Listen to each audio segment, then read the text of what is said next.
Hello दोस्तों, welcome to my channel सुबलेज। पिछले class की वीडियो में हम लोगों ने पूर्वी घाट के बारे में पढ़ लिया था।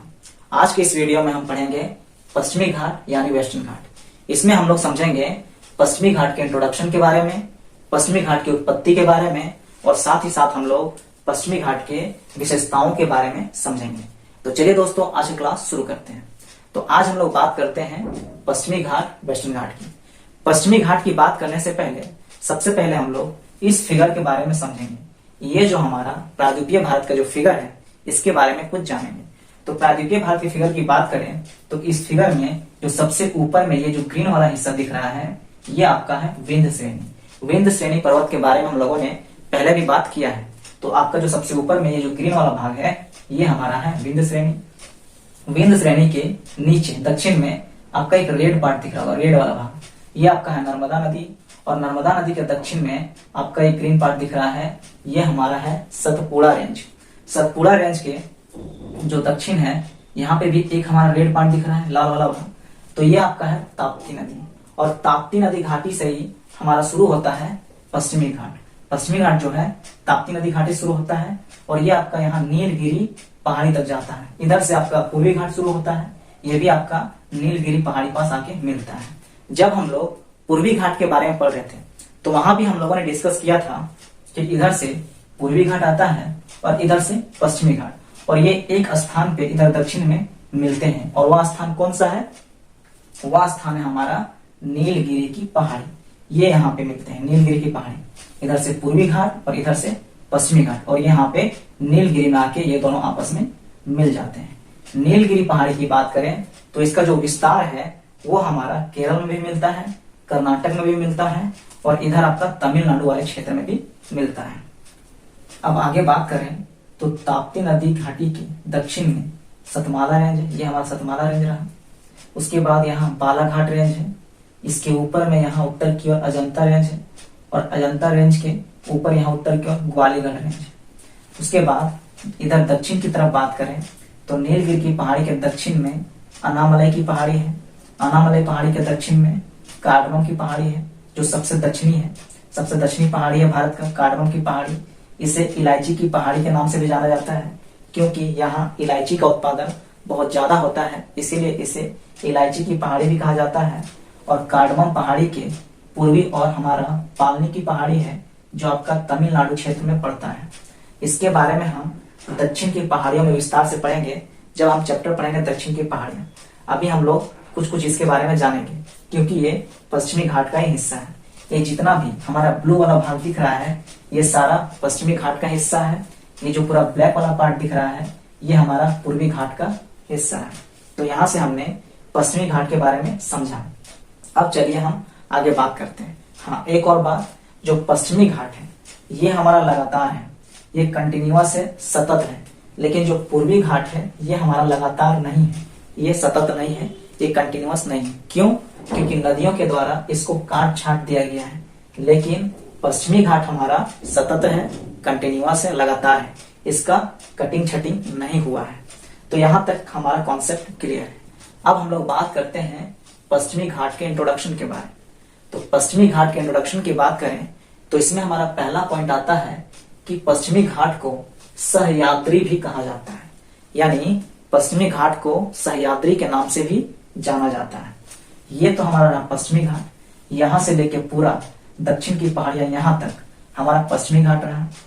इस पश्चिमी घाट में Satmala range, Balaghat range, Ajanta range और ग्वालियर रेंज, इन सबको भी शामिल कर लिया जाता है। तो इन सबको मिला के इसको सहयाद्री कहा जाता है। जो पश्चिमी घाट है इसको सहयाद्री कहा जाता है।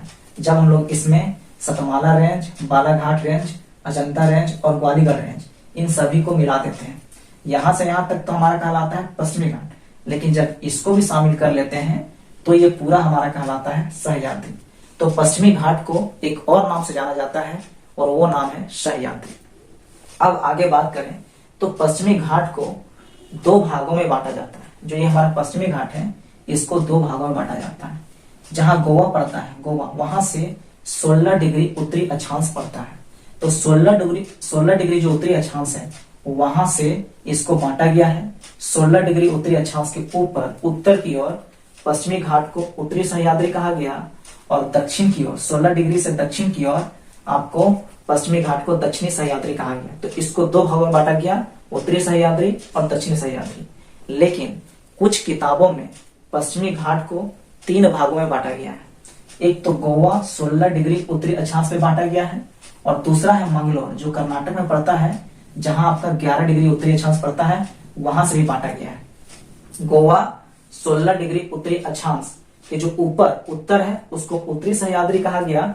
मंगलोर जो 11 डिग्री उत्तरी अक्षांश है, इसका नीचे दक्षिण वाले को दक्षिणी सह्याद्री कहा गया और गोवा और मंगलोर इन दोनों के बीच में जो बचा उसको मध्य सह्याद्री कहा गया।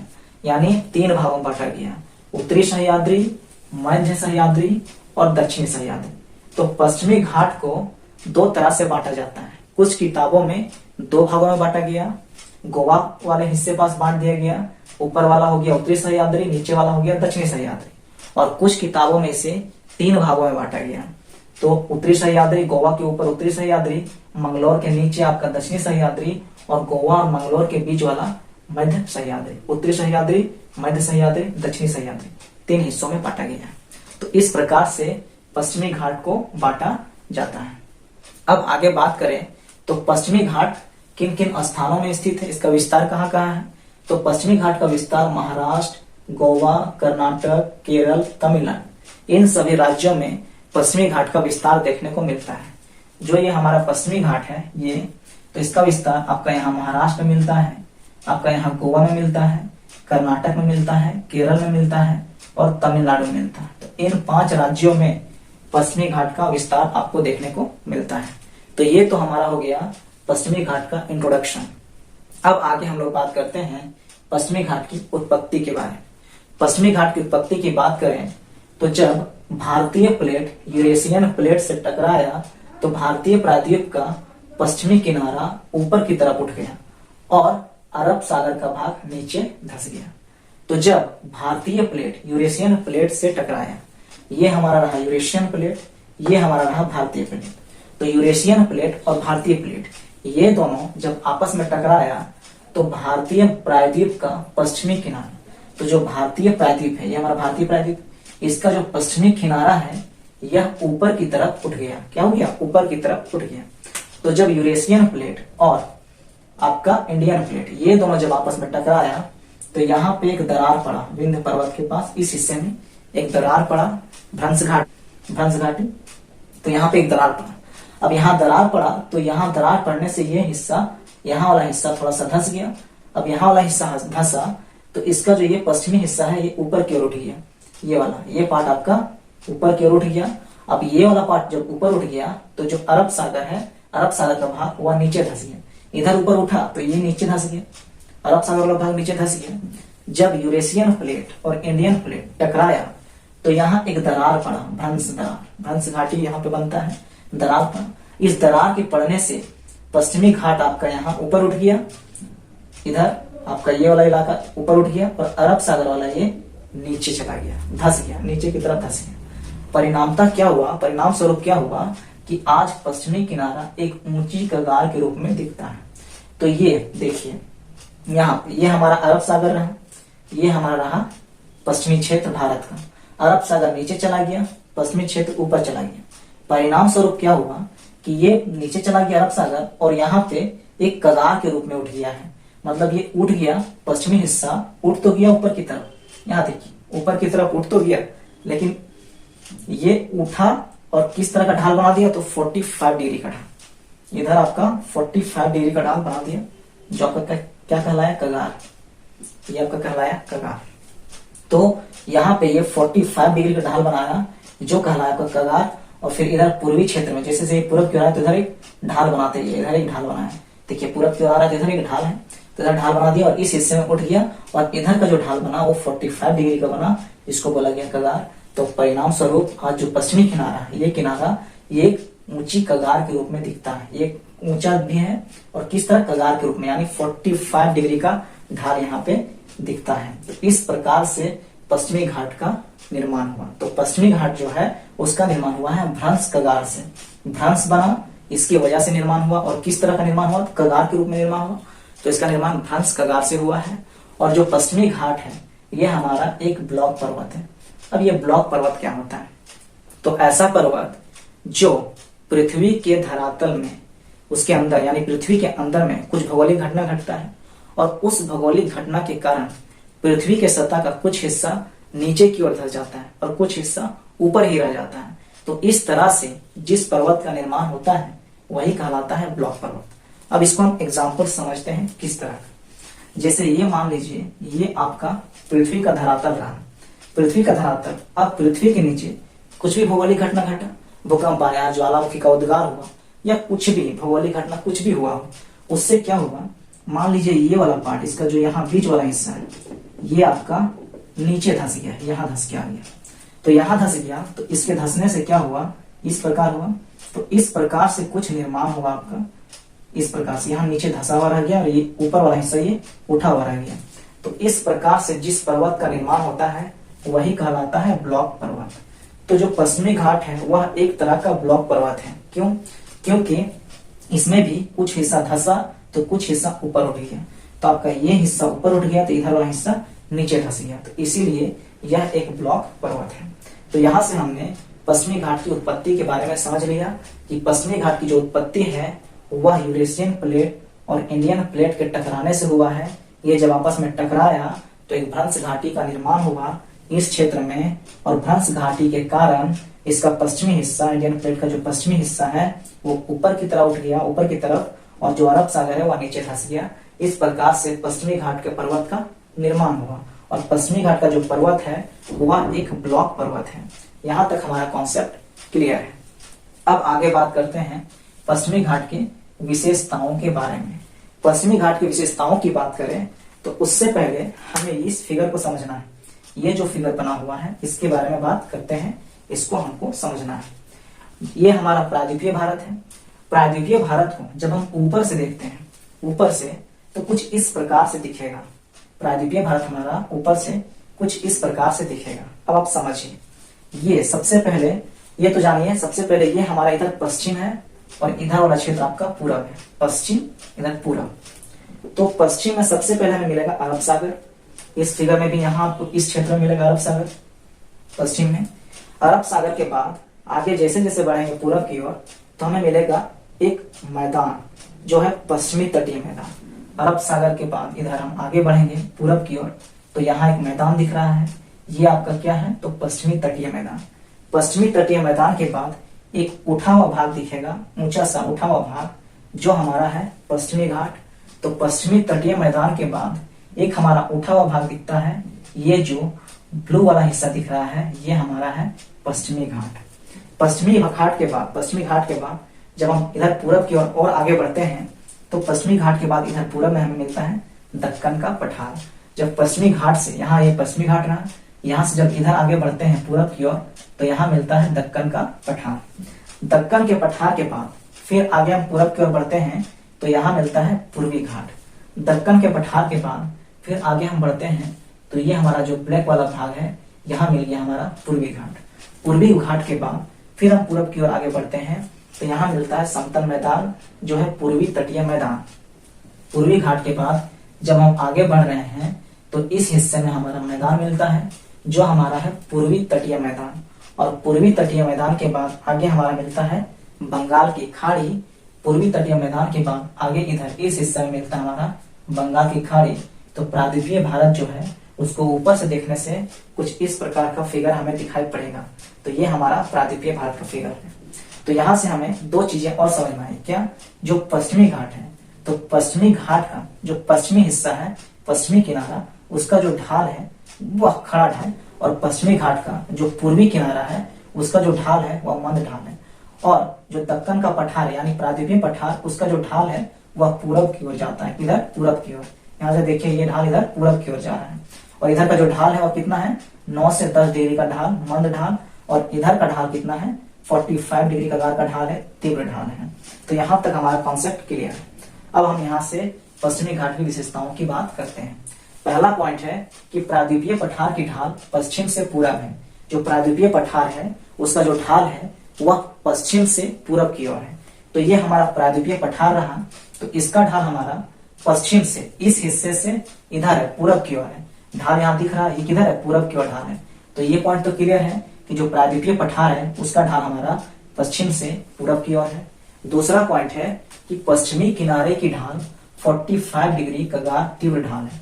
जो पश्चिमी घाट है, पश्चिमी घाट का पश्चिमी किनारा कौन सा है, ये है। तो पश्चिमी किनारे की जो ढाल है वह कितना है, 45 डिग्री। यहाँ जो एंगल बनेगा वो 45 डिग्री का ढाल है। कैसा, तीव्र ढाल है।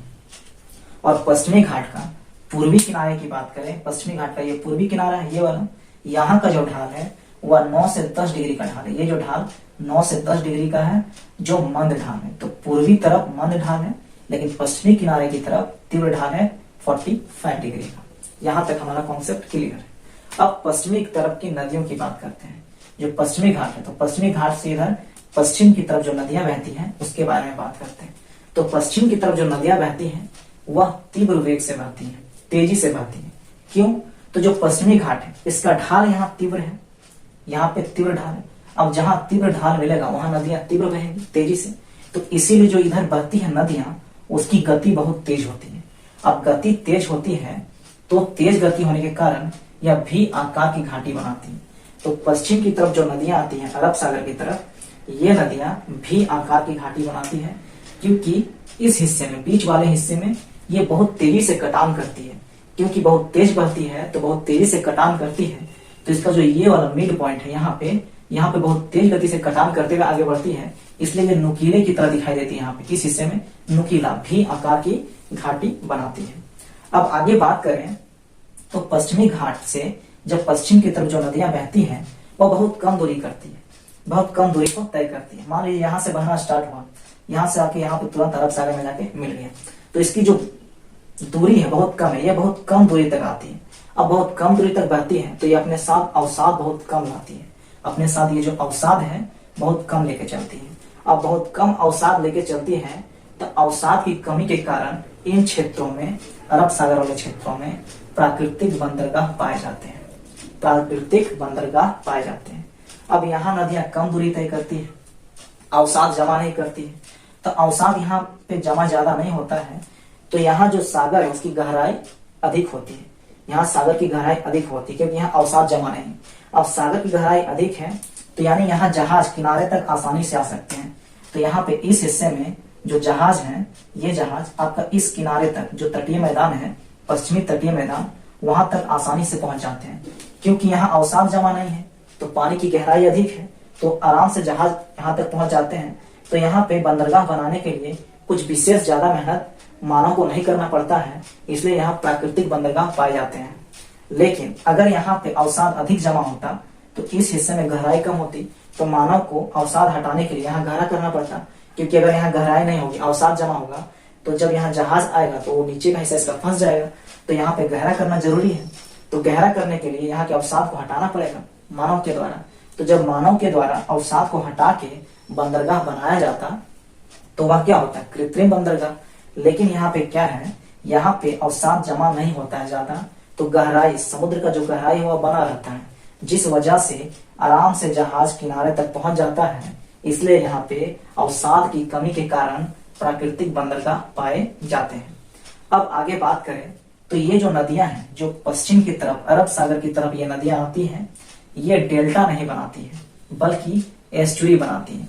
अब ये डेल्टा क्या होता है, एस्चुरी क्या होता है, इसके बारे में हमने पहले के क्लास में बताया है, लेकिन यहाँ भी हम इसके बारे में डिस्कस करेंगे। लेकिन सबसे पहले हम समझ लेते हैं कि ये नदियां डेल्टा नहीं बनाती, एस्चुरी बनाती।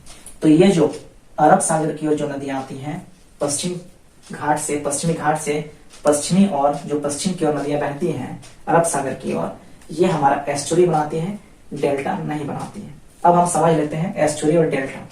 तो एस्चुरी क्या होता है कि मान लीजिए ये नदी है, ये आपकी क्या है, नदी, इधर आपका समुद्र है, ये आपका समुद्र है। अब ये नदी यहां से यहां तक डायरेक्ट एक ही धारा में, नदी एक ही धारा में समुद्र में जाके मिल गई, नदी एक ही धारा में समुद्र में जाके मिल गई, तो ये हमारा हो गया एस्चुरी, ये हमारा हो गया एस्चुरी। तो यहां से बहुत तेजी से जाती है, बहुत तेजी से और बहुत तेजी से जाती है, डायरेक्ट यहाँ पे अरब सागर में जाती है, एक ही धारा में। एक ही धारा में आती है।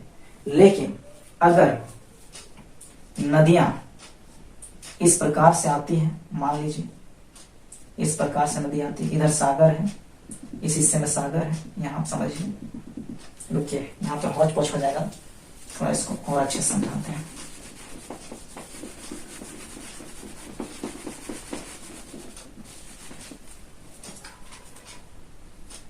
ये नदी है, ये नदी है, ये नदी है। अब यहाँ पे अवसाद जमा होने से इस प्रकार से अवरोध नदी के लिए उत्पन्न कर दिया। यहाँ पे अवरोध, यहाँ पे अवरोध, यहाँ पे अवरोध, यहाँ पे अवरोध, यहाँ पे, इधर सागर है। अब ये नदी कुछ इस प्रकार से इधर उधर से बहती है कई धाराओं में, ये डायरेक्ट नहीं है, ये इधर से बह रही है, इधर से आ रही है, इधर से आ रही है, इधर से आ रही है। तो जो नदी है ये कई धाराओं में बट गया, कई धाराओं में, इस प्रकार से कई धाराओं बट के, और ये कई धाराओं बट के समुद्र में जाके मिल रही है। तो इस तरह का जो सिचुएशन है उसको बोलते हैं डेल्टा। तो ये क्या, डेल्टा का निर्माण। तो ये जो क्षेत्र है ये हमारा डेल्टा का निर्माण करती है, यहाँ पे हमारा डेल्टा का निर्माण होगा। तो जब नदी एक ही धारा में बहती है, जब नदी एक ही धारा में बह के सीधे समुद्र में मिल जाती है तो वो एस्चुरी बनाती है। और जब नदी आगे बढ़ती है और जब समुद्र में मिलने जाती है तो उस बीच में वो कई धाराओं में बढ़ जाता है, कई धाराओं में जाके वो समुद्र में जाके मिलता है, तो उसको बोलते हैं डेल्टा। तो इधर तो नदी बहुत तेज गति से आती है, अवसाद भी कम लाती है। अब यहाँ अवसाद कम लाती है तो यहाँ का जो तटीय मैदान है वो बहुत चौड़ा नहीं, बहुत चौड़ा यहाँ का तटीय मैदान नहीं, क्योंकि यहाँ से अवसाद बहुत कम लाती है। अब ये अवसाद लाती इतना तेज बहती है कि ये सीधे अरब सागर में जाके मिल जाती है एक ही धारा में। और जितना भी अवसाद लेके आती है थोड़ा बहुत, वो सब अरब सागर में ले जाके फेंक देती है। और ये अरब सागर क्या करता है, अरब सागर की जो लहरें चलती हैं, तो फिर जो अरब सागर में नदियां लेकर आए अवसाद, वो अरब सागर नदियों की जो अवसाद है उसको क्या करती है, अपने धाराओं से फिर किनारे पे लाके छोड़ देता है। अरब सागर में ले आई नदी, अरब सागर में ले आई जितना भी अवसाद लेके आए, अरब सागर क्या करता है, उसका जो धारा चलता है आगे पीछे होता है, तो उस धारा से वो फिर किनारे पे छोड़ देता है। तो उसी से पश्चिमी तटीय मैदान का निर्माण हुआ है इसी प्रकार से। लेकिन जो पूरब की ओर जो नदियां हैं, ये नदियां ये बहुत दूर से आती है, यहाँ से शुरू होती है पूरा बंगाल की खाड़ी तक जाती है। तो ये बहुत दूर से आती है तो बहुत ज्यादा अवसाद लेके चलती है, इसका ढाल भी कम है तो तेज गति से नहीं चलती है। तो यहाँ पे ये अवसाद को जमा कर देती है इस हिस्से में।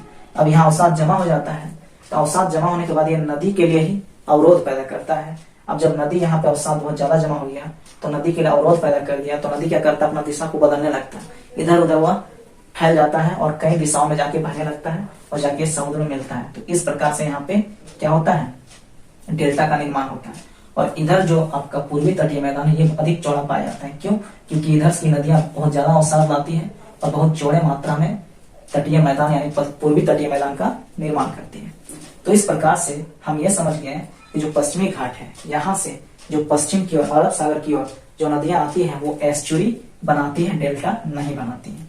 अब आगे बात करते हैं अगले पॉइंट की। तो पश्चिमी घाट से पूरब की तरफ जाने वाली नदियां लंबी दूरी तय करती है। अभी हमने बात की कि पश्चिमी घाट से जो पूरब की ओर नदियां जाती हैं, जितनी भी नदियां जैसे गोदावरी, कृष्णा, कावेरी, ये सभी नदियां पूरब की ओर जाती हैं, लंबी दूरी तय करती है। ये यहाँ से पश्चिम वाले यहाँ से दूरी तय की यहीं पे, लेकिन ये यहाँ से शुरू होता है और यहाँ से लेके पूरा यहाँ बंगाल की खाड़ी तक जाता है, एक लंबी दूरी को तय करता है। लंबी दूरी तय करने के कारण क्या होता है, साथ ही साथ उनका ढाल कम होता है। इधर ढाल भी कम है, इधर ढाल तेज है, लेकिन इधर लंबी दूरी से नदियां तय कर रही, ढाल भी कम है, इसलिए वेग भी कम है। अब यहाँ ढाल कम है तो जाहिर सी बात है नदियों का वेग भी कम होगा। जितना अधिक ढाल, नदियों का वेग उतना तेज। तो ढाल यहाँ पे कम है तो नदियों का वेग भी यहाँ पे कम होगा, और कम होता है तो इसलिए जितने भी अवसाद है यहाँ पे लेके जमा करता है नदियां इस क्षेत्र में और तटीय मैदान का निर्माण करता है। अब यहाँ पे अवसाद जमा हो जाता है, यही अवसाद नदियों के लिए अवरोध पैदा करता है। अब नदियां यहाँ पे अवरोध होता है, तो जब नदियां यहाँ बह के आती है, अवरोध उत्पन्न होता है, तो यहाँ आने के बाद नदियां कई दिशाओं बढ़ जाता है, नदी की दिशा कई दिशाओं में हो जाता है। अब यहाँ पे इसके लिए रोक है तो नदी को जहां रास्ता मिला उधर से वो दिशा बना लेता है और ये आगे बढ़ता है और जाके समुद्र में बंगाल की खाड़ी में मिलता है। तो इस प्रकार से पूर्वी तरफ जो नदियां आती हैं वो क्या करती हैं, डेल्टा बनाती हैं। पश्चिम की तरफ वाली नदियां एस्चुरी बनाती हैं, पूरब की तरफ आने वाली नदियां डेल्टा बनाती हैं, क्योंकि ये अवसाद अधिक लेके चलती है, ढाल भी यहाँ की नदियों की कम है। तो इस प्रकार से हम लोगों ने पश्चिमी घाट के बारे में पढ़ा, इंट्रोडक्शन को समझा, पश्चिमी घाट की उत्पत्ति को समझा और साथ ही साथ पश्चिमी घाट के विशेषताओं के बारे में समझा। अभी हम लोग पश्चिमी घाट से रिलेटेड और भी बहुत सारी चीजें पढ़ना बाकी है, जो हम लोग नेक्स्ट वीडियो में पढ़ेंगे। तो आज का वीडियो दोस्तों यहीं समाप्त होता है। अब हम लोग नेक्स्ट वीडियो में आगे मिलेंगे नेक्स्ट टॉपिक के साथ। तब तक के लिए धन्यवाद दोस्तों। जय हिंद।